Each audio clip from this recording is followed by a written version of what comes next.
In this episode, I'll be using outdated terminology that most of us would consider offensive today, and I'll be describing some disturbing theories and practices, so be forewarned. The fear of people of inferior intelligence, of inferior social capacity, that created in our country what we call the genetic scare. Eugenics was the idea that you could improve the human species by selectively mating people with specific desirable hereditary traits. It aimed to reduce human suffering by breeding out disease, disabilities, and so-called undesirable characteristics from the human population. If we examine the pedigree of this family, we find that although the father and mother of the youngest generation are both normal, the father's brother was insane. Early supporters of eugenics believed people inherited mental illness, criminal tendencies, and even poverty, Two brothers, and that these conditions could be bred out of the gene pool. mother was normal, but the father... British scholar Sir Francis Galton coined the term in 1883 in his book Inquiries into Human Faculty and Its Development. Galton, whose cousin was Charles Darwin, hoped to better humankind through the propagation of the British An elite. example of favourable heredity is shown by the pedigree of the Phelps family, members of which have been boatmen on the Thames for generations. His plan never really took hold in his own country, but in America it was more widely embraced.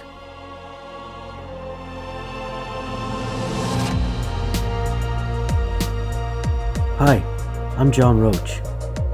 I'm going to give you a rough history of disability.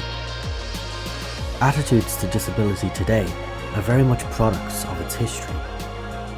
If we want to understand current practices, stereotypes, and infrastructure around disability, we have to revisit its past. Welcome to this Yarn Miniseries. Disability, a parallel history.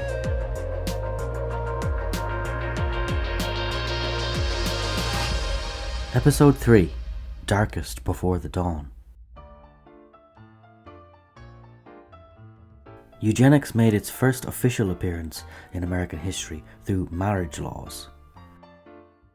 In 1896, Connecticut made it illegal for people with epilepsy or who were feeble-minded to marry.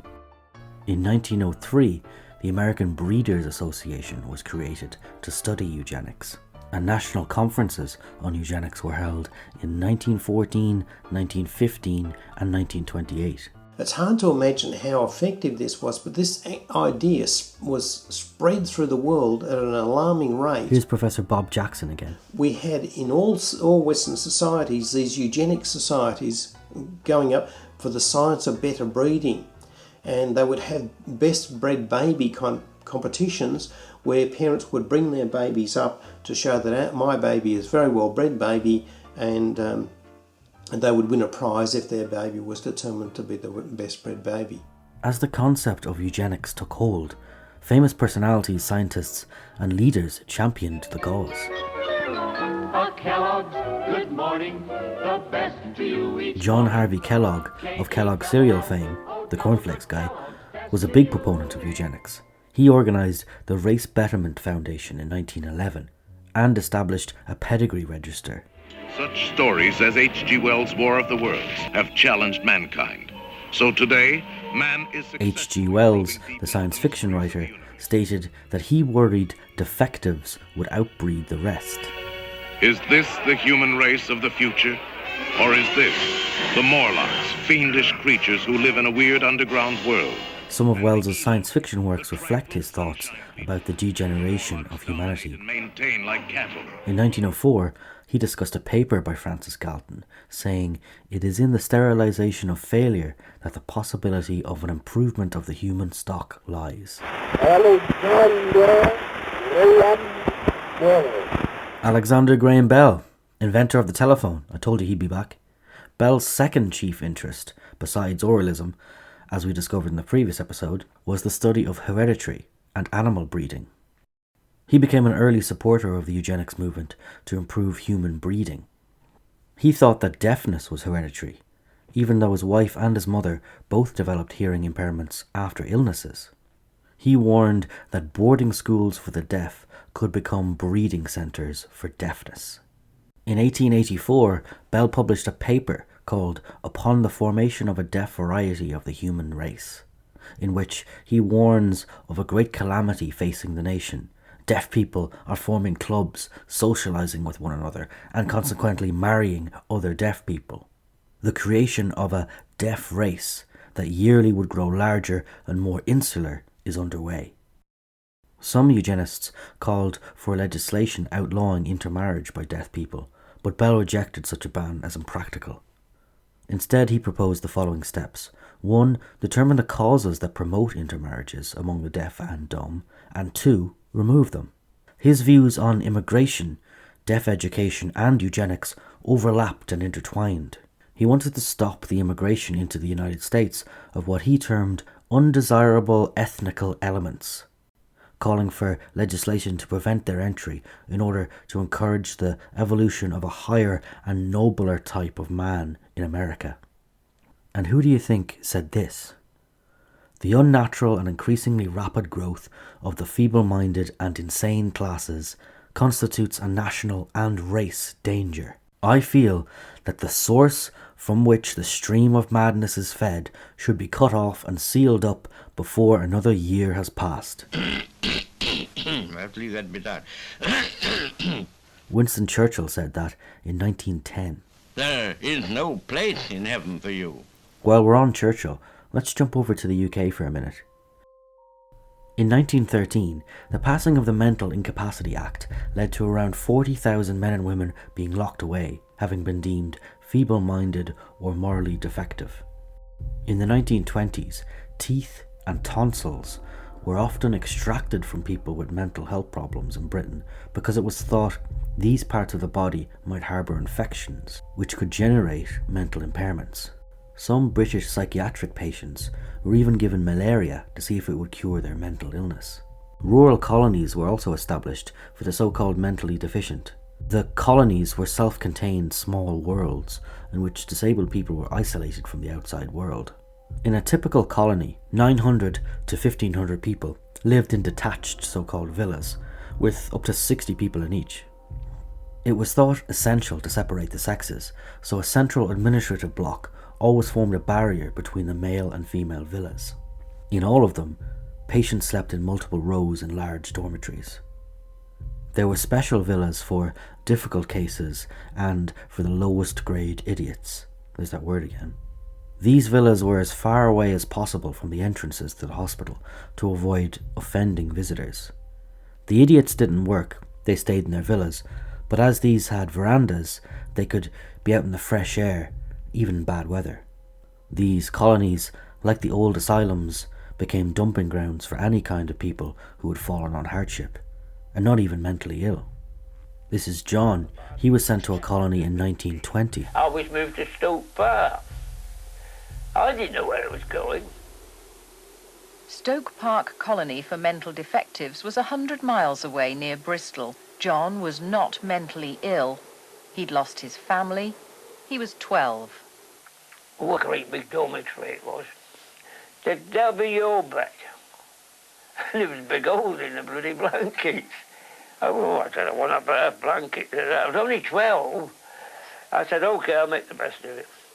In 12 years at Stoke Park, John had no visitors. Villas housing the better class of working patients were expected to work every day and help care for the more severely disabled residents.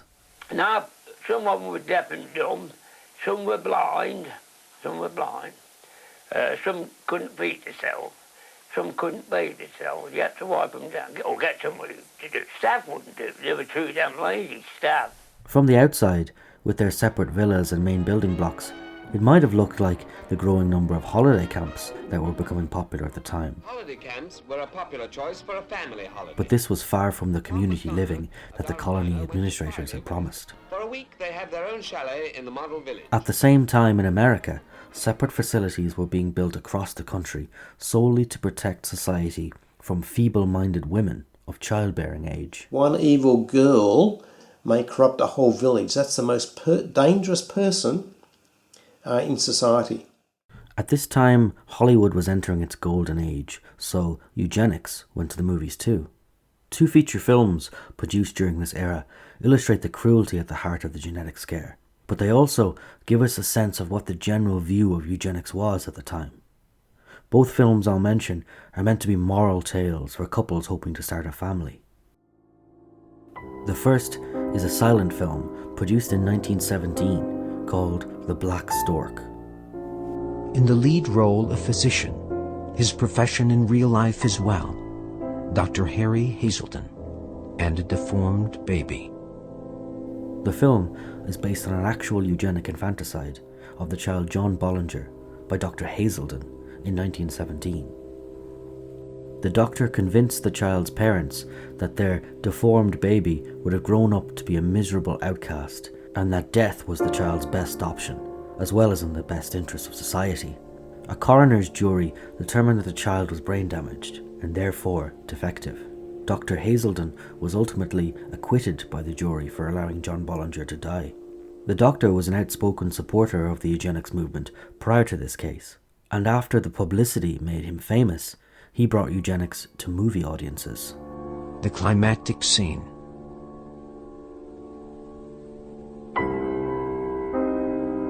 Hazelden refuses the child a warming blanket.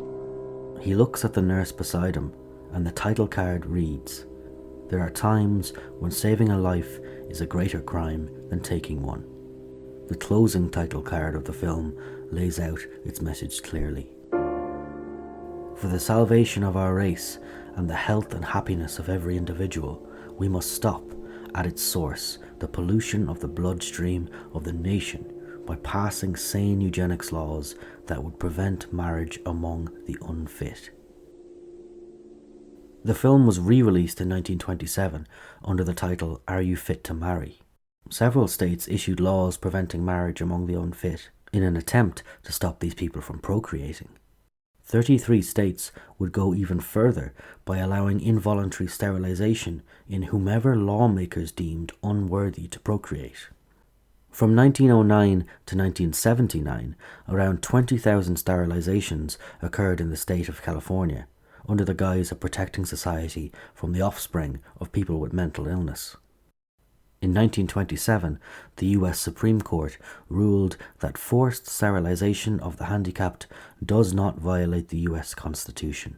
The words in the ruling of Supreme Court Justice Oliver Wendell Holmes were used in the 1937 film called Tomorrow's Children. Your Honor, I'm sorry, Doctor. 3 generations of unfit are enough. Petition not allowed. At the start, the film seems to be critical of eugenics policies. Sterilization must be abolished from the statutes of this country. The story follows Alice Mason, who wants to settle down with her fiancé Jim and raise a family. Can't you just see me and you in a nice little flat, all fixed up pretty with a couple of kids under our feet? Kids? Yeah, that would be grand. This goal crumbles when her parents are forced to undergo sterilization or lose their welfare checks. Do you know anything about her family background? Oh, yes, Your Honor, I do. There are several other children, aren't there? Yes. What is their condition? Alice's aging parents are lazy alcoholics, and all her siblings have disabilities or criminal ties. One is a cripple, 2 others might be classed as feeble-minded. Isn't the oldest son in jail? Oh, yes, I believe so.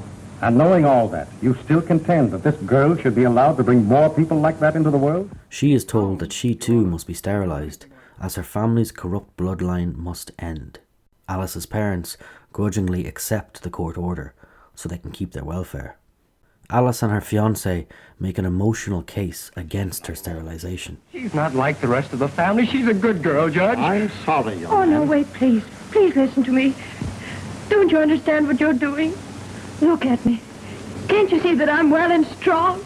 And I'll be a good mother too, Judge. Honest, I will. But it doesn't change the court's decision. Who gave them the authority to tell me that I can't bring life into the world? Only God has that right. It's later uncovered by a priest that Alice was actually an abandoned infant the Masons took in, so she actually isn't of their blood. Well, it's Alice and my daughter. Then whose daughter is she? It's the drink, Father. Are you telling us the truth, Mrs. Mason? Sure, I'm telling the truth. She ain't my daughter. The film's climax sees the priest racing against the clock to stop Dr. Brooks from sterilising Alice. What's the meaning of this? Don't you know that there's a trial in progress? Yes, Your Honor, but there's a desperate situation that needs your immediate attention. What is it, Father? It's that girl, Alice Mason. Mason? Oh, yes, I heard her case yesterday. She's at the hospital now, about to be operated on. We've got to stop it. On what grounds? The mother's confessed that she's a foster child. No relation whatsoever. Are you sure of this? I heard it myself, Your Honor. You must telephone the hospital. I should have the mother's statement here before I take action. But of course, your word... You have it, Judge. You have my word. Get me Dr. McIntosh at the county hospital. They get through to the doctor in the nick of time and are able to stop the procedure. Were we in time, sir? You were. Thank God. I told you to have faith, my son. So the moral of the story was, sterilisation is okay, but make sure you don't sterilise good people by mistake. But that's okay, because God won't let that happen. AKA, priests are heroes. Some people did object to the movie though. The state censor board banned its first release in most states, but maybe not for the reason you might think. Tomorrow's Children broke industry standards because it depicted alcoholism and deformed children, so not directly for its eugenics message, which they must have been fine with. In 1942, the Supreme Court ruling on forced sterilisation was overturned, but not before thousands of people underwent the procedure, and many individual states continued the practice for years. It's not surprising, against this backdrop of intolerance and aggression towards the disabled, that if you had a disability and you could get away with hiding it, then you would, right? Members of the Senate, of the House of Representatives. The President of the United States at the time was disabled. But if anyone knew this, that would mean the end of his political career. Or so he presumed, anyway. A date which will live in infamy. President Franklin Roosevelt's legs were paralysed from polio, but the public never saw his disability. Out of 35,000 photographs of President Roosevelt in his library, only 2 show him seated in a wheelchair, and the leg braces he wore are very hard to spot in any of the pictures. They had the braces painted black, even though they were shiny steel. Biographer Hugh Gallagher. He wore black shoes, black socks, black trousers cut long, so that the braces all but disappeared if you weren't looking closely. He also developed an elaborate method of getting around by having his assistants hold him in a way that made him appear to be walking. Most of the pictures you see of him, he's either standing up, and if you look carefully, he's holding on to somebody's arm. Journalist Chambers Roberts. This was not exactly a conspiracy, but it was a conspiracy of consent between photographers and the White House, something that could never exist today. There's now a famous story that when Orson Welles was dining in the White House, President Roosevelt said to him, "You and I are the 2 finest actors in America." Of course, the fact that Roosevelt could rise up to such a position while being disabled has a lot to do with his privilege as a wealthy white man. As horrific as the intolerance, aggression, forced sterilisation and segregation was in America, Adolf Hitler's administration brought the treatment of disabled people and eugenics to a whole new low. When, after a detailed review of Nazi achievements, Hitler cries, "My life's fight has not been in vain." Indem ich euch ihre Blicke weise ich, mein Lebenskampf ist nicht umsonst gekämpft. Eugenics was already popular in Germany before Hitler. Hitler didn't come up with the concept of a superior Aryan race all on his own. He referred to American eugenics in his 1934 book Mein Kampf. By 1940, Hitler's master race mania took a terrible turn as hundreds of thousands of Germans with mental and physical disabilities were euthanized. As explained by Professor Bob Jackson. Overall, about 250,000 people were disinfected, because that was the terminology used. Disinfected, in other words, they were killed off. The gas chambers were designed by German doctors to kill off people with disabilities, to get the most efficient way of killing off people with disabilities. And then they were used on the Jews. After the unspeakable atrocities of Hitler and the Nazis became widely known and condemned, eugenics quickly lost momentum in America and everywhere else, after World War II, although forced sterilizations did still happen. The impact of war in the story of disability can't be overstated. Wars literally make disabled people, and they do it in huge numbers. When a war ends, it forces society to confront disability head on. Where once disabled people weren't so visible, after a war, a community will be inundated with veterans returning home with life-changing injuries. Disabilities, physical and mental.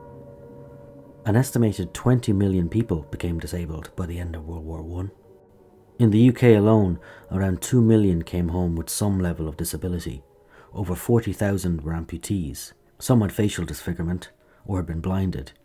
Others suffered from deafness, tuberculosis, or lung damage caused by poison gas. Nobody knew it was mustard gas. Nobody knew it was gas at all. They thought they were just being shelled, like an ordinary barrage. Walter Clark recalls. But what happened, these shells, when they burst, they drop all on the floor, liquid. And in the morning, as the mist, there's always a mist there every morning, that was coming into the air and you were breathing it all in. And nobody knew until one or two chaps started being sick. And a lot of the fellows were laying about, going blind, and sores all over their eyes, and then they realised what it was. There were thousands of cases of shell shock, diagnosed today as post-traumatic stress disorder.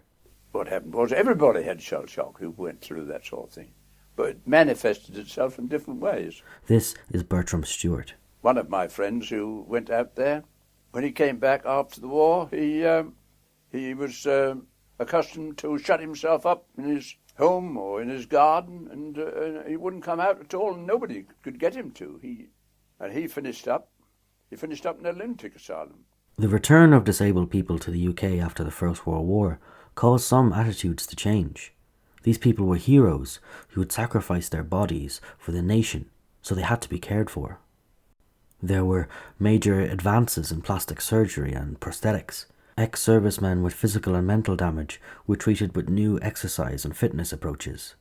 Employers were urged to take on disabled workers, and at the same time, sheltered employment workplaces sprang up, including the British Legion Poppy Factory in South London. November the 11th comes round again, and with it the memory of that other war which left so many broken hearts and limbs in its trail. The British Legion has looked after the veterans and the victims of that war, and one of its chief sources of income has been the sale of poppies, made in its factory at Richmond by disabled men. It has also undertaken to care for the soldiers, sailors and airmen of this war. Give doubly for the victims of two wars that are essentially one.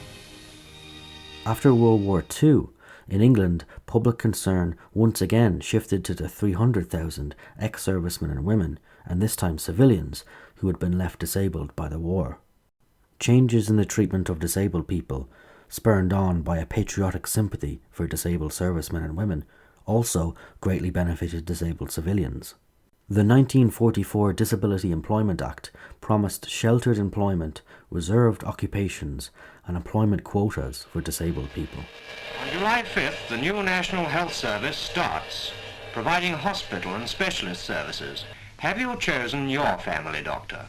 The new National Health Service extended rehabilitation services to workers disabled by industrial accidents. Carriage or transporter? Well, what's in a name? In 1946, the Invacar Company was founded. That it's designed to enable a man who has spent the last 25 years in a spinal jacket to live an active life. You would like to know his name? Well, meet Mr. Sidney Jones, director of a live building firm at Stoke-on-Trent. Windscreen, mirrors, well, you've seen all the fittings. They're details. He's free now to cruise within a range of 60 miles of his home. A man to whom a physical handicap is just an obstruction to be bypassed. The company went on to win a government contract to supply transport for physically impaired people throughout the 1950s and 60s. This, then, is the outlook of a man who refuses to be beaten. His carriage is powered by a petrol-electric unit which charges its own batteries. Its driver, a man who just won't run down. After 2 world wars, the end of each highlighted and humanized people with disabilities. But the question of how to treat infants and children born with disabilities was still being debated. In America, public health nurses would assess young children in their homes and refer them to doctors. When a 5-year-old fails to work a 2-year level puzzle, it may indicate retardation. This clip is from an instructional video for public nurses. On the other hand, a mother may claim that her child is a behavior problem and try to hide the fact that he's slow or emotionally disturbed.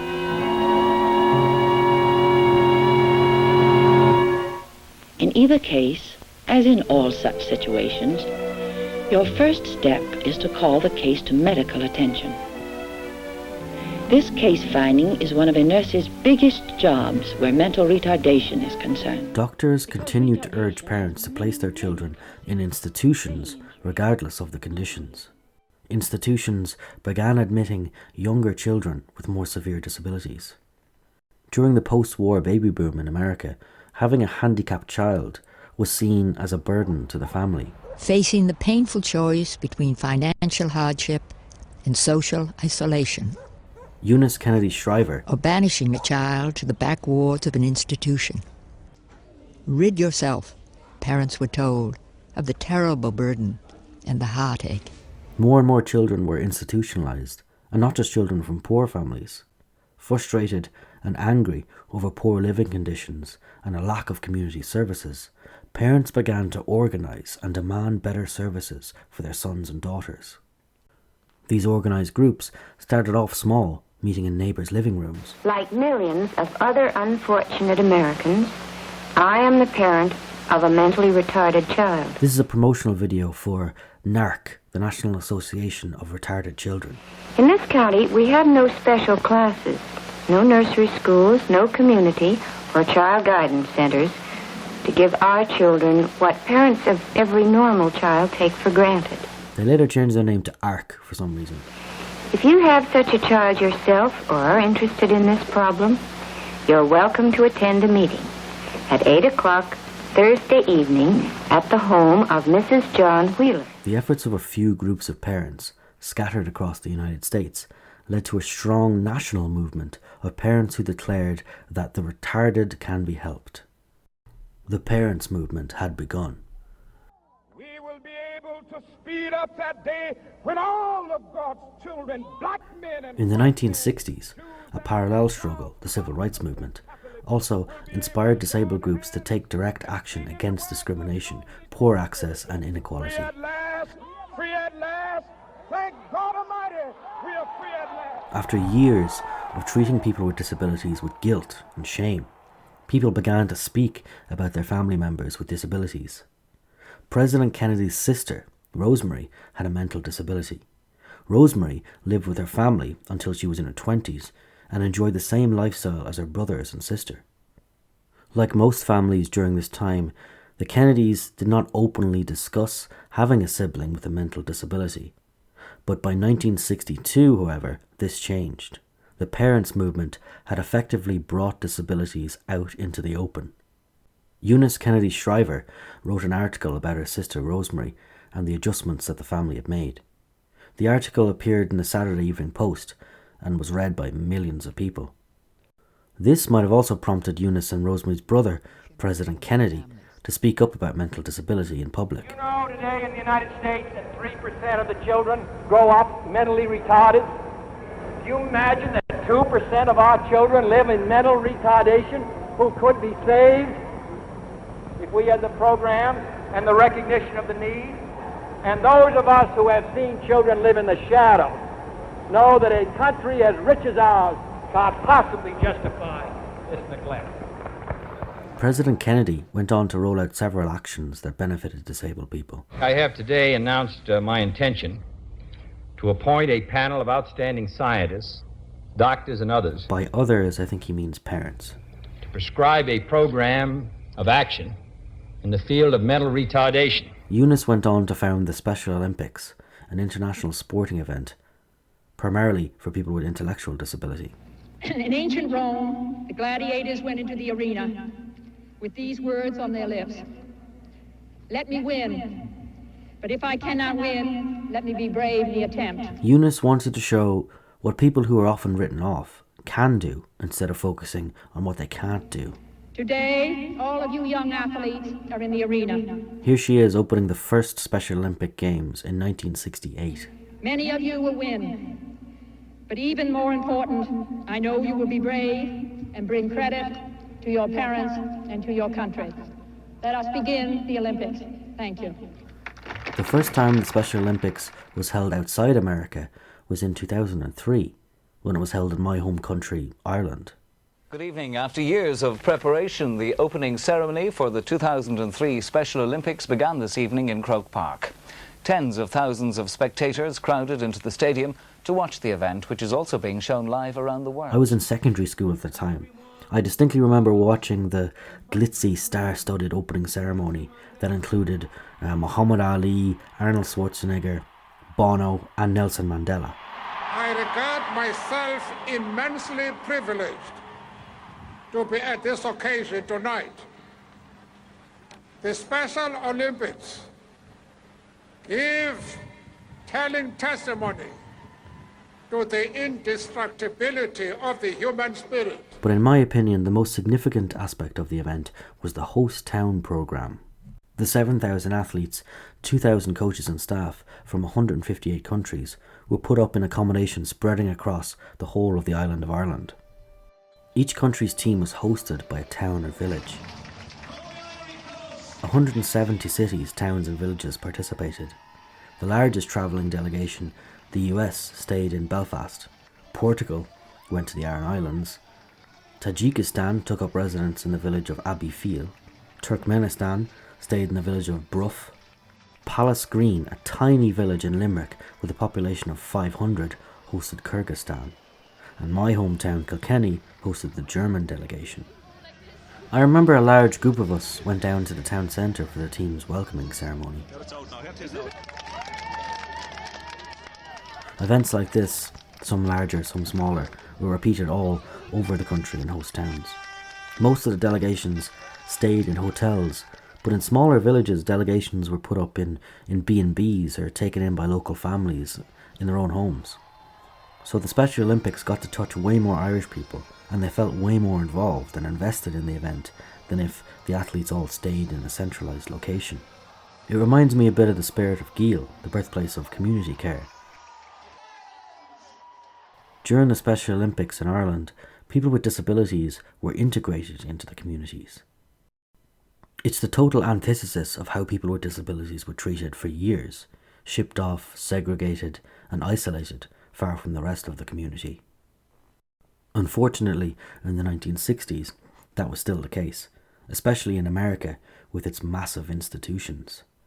John F. Kennedy's words had raised awareness of the issue, but unfortunately had done little to change the reality. After President Kennedy was killed, his brother Robert took up the mantle and started campaigning for disabled people. In 1965, Senator Robert Kennedy, accompanied by a television crew, toured the Willowbrook State School in New York and described what he saw during the visit. And I think particularly at Willowbrook that we have a situation that borders on a snake pit, and that the children live in filth, that many of our fellow citizens are suffering tremendously because lack of attention, lack of imagination, lack of adequate manpower. There's very little future for the children or for those who are in these institutions. Both need a tremendous overhauling. I'm not saying that those who are the attendants there or the ones that run the institution are at fault. I think all of us are at fault. And I think it's just it's long overdue that something be done about it. In 1966, Burton Blatt, a professor at Syracuse University, and Fred Kaplan echoed Senator Kennedy's attack on institutions with their photographic essay entitled Christmas in Purgatory. Using a hidden camera, Blatt and Kaplan captured life inside the public institutions. The photos they took are shocking and not for the faint-hearted. The crumbling walls, rusting or broken fixtures, dirty floors, rooms with broken beds with no blankets, babies abandoned in cribs, children self-harming with open wounds, adult patients walking around naked, clearly malnourished. It looked more like photos of concentration camps rather than care facilities. The following year, their essay was published in Look magazine and received a shocked reader response. In the accompanying essay, Dr. Blatt declared that there is hell on earth, and in America there is a special inferno, the institution. Dissatisfaction grew as reporting made clear that the institutions were failing to meet even the most basic needs of people they were intended to serve. But the exposés of the 1960s were pretty much just forgotten until the next decade.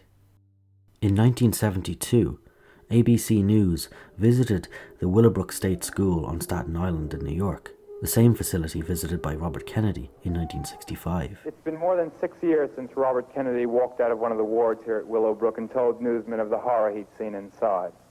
But that was way back in 1965, and somehow we'd all forgotten. The program Willowbrook, The Last Great Disgrace aired on network TV and was seen by millions of viewers. There was one attendant for perhaps 50 severely and profoundly retarded children. Lying on the floor, naked and smeared with their own feces, they were making a pitiful sound, a kind of mournful wail that it's impossible for me to forget. On the program, a former doctor at the institution reported that conditions had only become worse since the 1960s. Yes, there are 5,300 patients at Willowbrook, which is the largest institution for the mentally retarded in the world. The ones that we saw were the most severely and profoundly retarded. There are thousands there like that, not going to school, sitting on the ward all day, not being talked to by anyone, only 1 or 2 or 3 people to take care of 70 people on the ward, sharing the same toilet, contracting the same diseases. 100% of patients at Willowbrook contract hepatitis within 6 months of being in the institution. The institution was chronically understaffed and underfunded. Why are these patients unclothed? We don't have enough clothing. We don't have the proper help to keep clothing on them. We have a few nudists that will not keep clothes on. They will pull them off. But most of all, we don't have the help to keep the kids properly dressed. The exposures of the horrifying realities of the institutions prompted advocates to sue state governments on the grounds that their confinement and treatment of residents was unconstitutional. Finally, many US states decided to close their institutions down and settled the lawsuits against them by agreeing to detailed court-monitored plans to shift residents to smaller facilities in their own communities. And we're going to talk exactly about what your plans are, where you're going to live, and the types of things that you're going to do, and the places that you'll need to be ongoing in the community, and just about what it's going to be like here, because you know that we're closing. The Laconia State School is going to be closing, and you're moving out. In 1975, when a new federal law required that all children with disabilities be provided a public education, the populations as institutions began to plummet. Now that they could send their children to school, parents brought their kids home. We don't want any more institutions. We had enough of that stuff.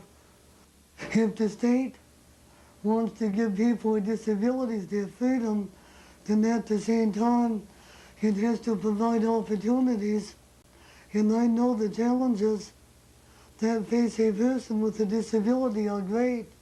And just because the institution has closed doesn't mean those challenges will go away. We've seen how for most of our history, people with disabilities were segregated as a means to care for and control them. In the 1970s, the concept of independent living developed. It was the opposite to institutions. It's a move away from dependency on parents or professionals. Essentially, independent living means the opportunity to make decisions that affect one's own life, and being able to pursue activities for one's own choosing. Independent living doesn't necessarily mean living alone. It more has to do with self-determination, making choices and having access to appropriate services. Think about your own life. If you had people taking care of you, making all your decisions, what is there to life, really? Here's Ed Roberts, who most would consider the father of the independent living movement. And almost all the social programs we set up take care of us, or put us away in institutions to be cared for. And I think once I began to discover that, how important It is to help yourself and to move on from that and to go beyond what people thought my limits were. Unfortunately, barriers still exist for most people with disabilities.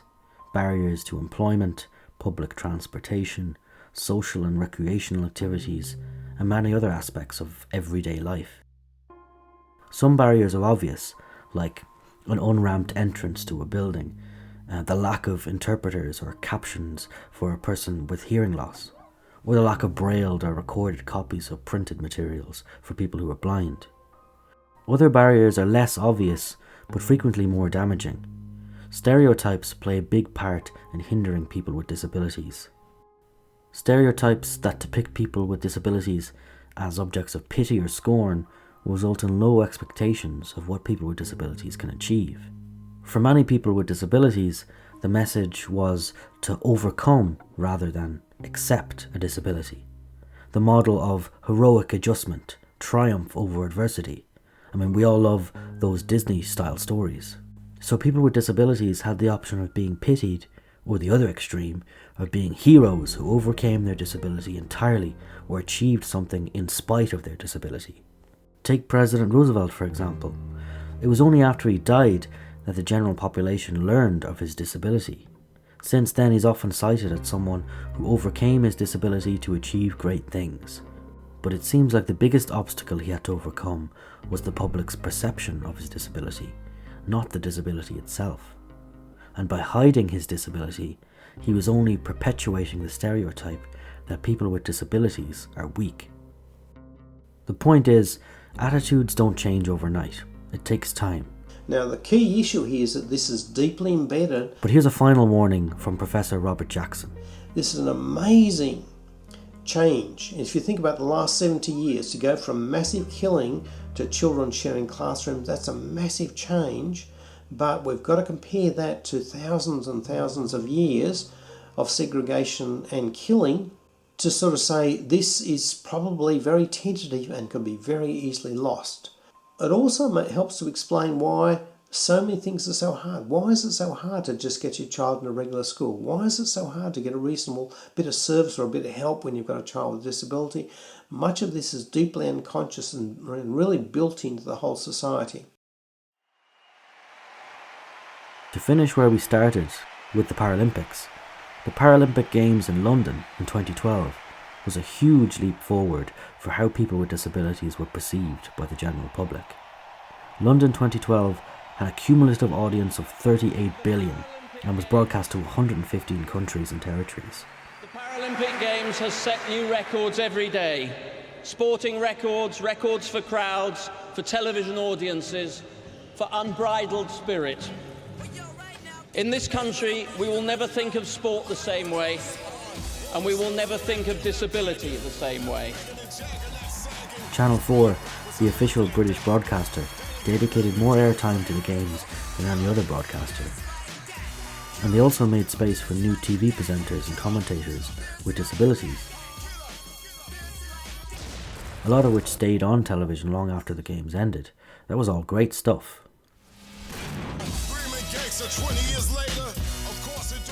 Advertising and television coverage broke down the stereotype that people with disabilities were helpless. Instead, they were depicted as tough, strong, athletic. Channel 4 rolled out a huge glossy ad campaign. Tough para-athletes took centre stage. And the ads focused on the more high-impact, violent sports.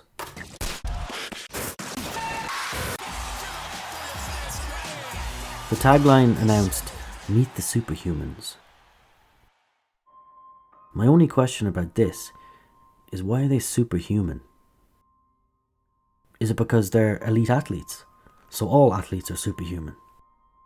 Is it because their high-tech prosthetics appear to enhance their abilities? Is it because they're not just athletes, but they've also overcome adversity? It's a thin line to draw between appreciation and the old hero stereotype. My point really is that calling people heroes or praising them for overcoming an obstacle doesn't help them. He's represented the school with distinction on many occasions I remember when I was a kid, at my able-bodied or typical primary school, when I finished in that school, as in graduated, I was called up and presented with a special award at the final year assembly. It was called the Brave Warrior Award. The idea being that I was given this award for overcoming adversity during my time at the school. And while it was very well intentioned, it just embarrassed me. Why go to the trouble of giving someone an award for overcoming an obstacle? Why not just work to remove the obstacle in the first place? Surely that does more good.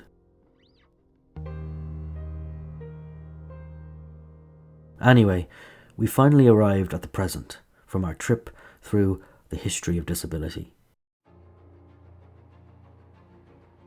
It's a struggle that's been going on in parallel with other struggles throughout history. It's been a long and slow journey, and as we've seen, sometimes it was 2 steps forward, 1 step back, and things could easily slip back again if we're not careful. What I've realised is that it hasn't just been a journey of acceptance and empathy, but ultimately, it's about self-determination. Having control over your own life, that's something that was denied to disabled people for centuries. From ancient times, where disabled people were exposed and vilified, they were being controlled by superstition. Then disabled people were put in asylums controlled by religious orders. These morphed into institutions controlled by the state and forced custodial care run by professionals.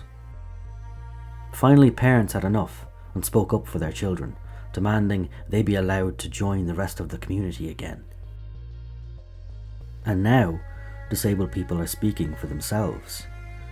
They are the experts, in charge of their own care and their own lives. And it only took a couple of thousand years.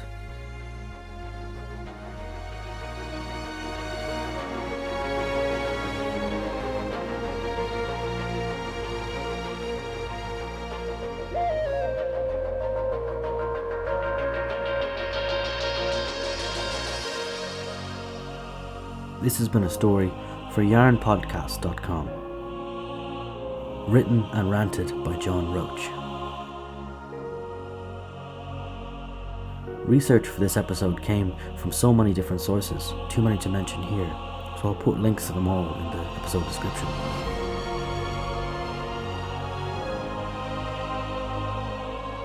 If you've made it this far, you deserve an award.